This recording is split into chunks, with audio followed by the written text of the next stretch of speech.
Halo teman-teman, mungkin kita pernah dibilang baper atau sering dibilang kok sensitif banget gitu. Kita pun langsung terdiam. Dalam hati kita itu tersinggung, marah, kesal. Mulai kita berpikir, apa iya saya sensitif banget? Atau memang candaannya itu yang kelewatan? Tapi gimana nih yang sebenarnya? Apa memang tersinggung itu tidak boleh? Atau memang tersinggung itu suatu sinyal yang memberi informasi ke kita bahwa ada luka tuh yang belum sembuh? Seorang psikologi klinis, Dr. Glenn, beliau mengatakan bahwa sensitivitas itu bukan kelemahan, tapi itu informasi. Kita tahu tuh, tersinggung itu adalah bagian dari respon emosi kita terhadap rangsangan sosial. Biasanya tuh berupa kritik, penolakan, atau ejekan yang dianggap menyerang identitas kita. Jadi ibaratnya kalau misalnya ada jumpa teman, tiba-tiba teman negur tuh, kok kamu sekarang gendutan ya? Jadi kita langsung, kok gitu ya dia ngomong.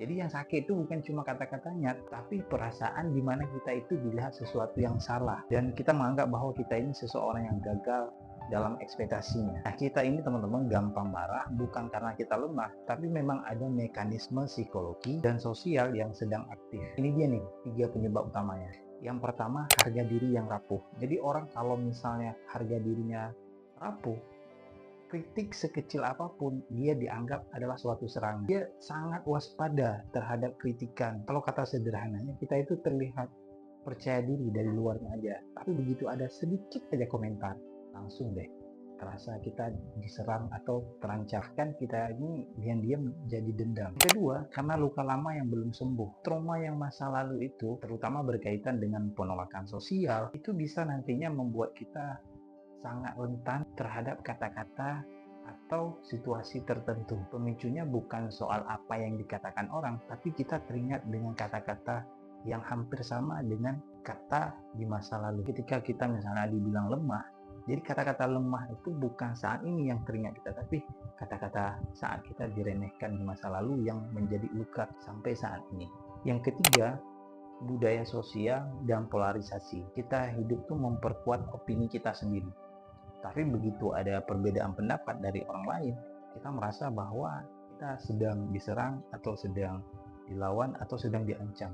Karena kita sudah terbiasa dengan lingkungan apa yang kita sampaikan, semua orang setuju. Begitu ada orang lain mengkritik atau memberi pendapat yang berbeda, nah maka kita anggap itu adalah sebuah serangan. Jadi teman-teman, pada dasarnya tersinggung ini karena kita merasa sensitif terhadap sesuatu.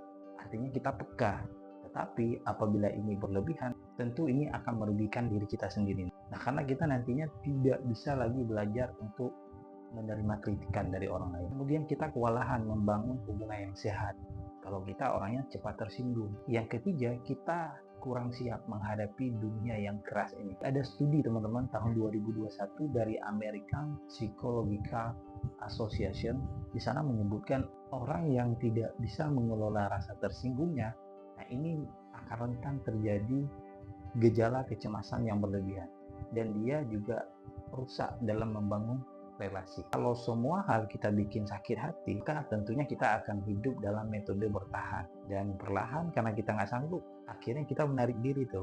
Nggak ada yang kita percaya lagi, termasuk diri kita sendiri. Jadi teman-teman, tidak semua rasa tersinggung itu adalah negatif. Kadang itu menjadi alarm buat kita. Tapi kalau semua kita anggap sebuah serangan, nah di situ kita bukan sedang menjaga nilai, tapi kita sedang mempertahankan ego kita. Nggak semua yang bikin kita tersinggung itu adalah serangan. Kadang dia memang sebuah kebenaran, cuma memang membuat kita nggak nyaman aja dengan apa yang dibicarakan. Memang kalau misalnya kita merasa orang yang cepat tersinggung, nah gunakan 5 metode ini. Yang pertama, kalau misalnya ada kata-kata yang sensitif dari orang lain, nah kenali dulu apa pemicunya. Kedua, tarik nafas dulu, jangan langsung meledak. Gunakan metode seperti yang dikatakan dalam buku Atomic Habits 4-7-8.